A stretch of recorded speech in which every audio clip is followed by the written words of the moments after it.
मेळघाटातील आदिवासी आणि मनरेगा मजुरांच्या हक्कांच्या पैशांवर डल्ला मारणाऱ्या निर्दयी प्रशासनाला आता युवक काँग्रेस आपल्या स्टाईलने धडा शिकवणार आहे। होळी हा आनंदाचा सण तोंडावर आलेला असताना मेळघाटातील हजारो मजुरांचे कष्टाचे पैसे अद्यापही प्रशासनाने अडकून ठेवलेले आहेत।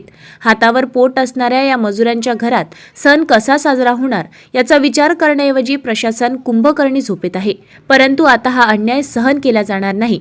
जर होळीपूर्वी या मजुरांच्या कष्टाचा एक रुपया त्यांच्या बँक खात्यात जमा झाला नाही तर अमरावतीचे नरेगा आयुक्त आणि संबंधित दोषी अधिकाऱ्यांच्या तोंडाला काळं फासून त्यांना त्यांची जागा दाखवून देऊ हा केवळ इशारा नसून मजुरांच्या पोटासाठी पुकारलेले रणशिंग आहे। मजुरांच्या घामाचा अपमान करणाऱ्यांना आम्ही स्वस्थ बसू देणार नाही आणि संपूर्ण अमरावती जिल्हाभर हा अन्यायाविरोधात तीव्र जनआंदोलन छेडले जाईल।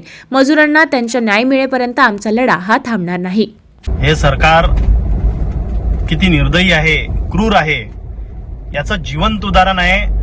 मेळघाटातील आदिवासी मजुरांचे रोजगार हमी योजनेच्या केलेल्या कामाचे पैसे त्यांना 4 महिन्यापासून मिळालेले नाही आहे। यासाठी आमची युवक काँग्रेसच्या माध्यमातून प्रशासनाला, सरकारला चेतावणी आहे की जर होळीच्या आधी त्यांचे पैसे त्यांना नाही मिळाले तर आम्ही नरेगा आयुक्तांना काळे फासू आणि जिल्हाभर आंदोलन करू, याची त्यांनी दखल घ्यावी।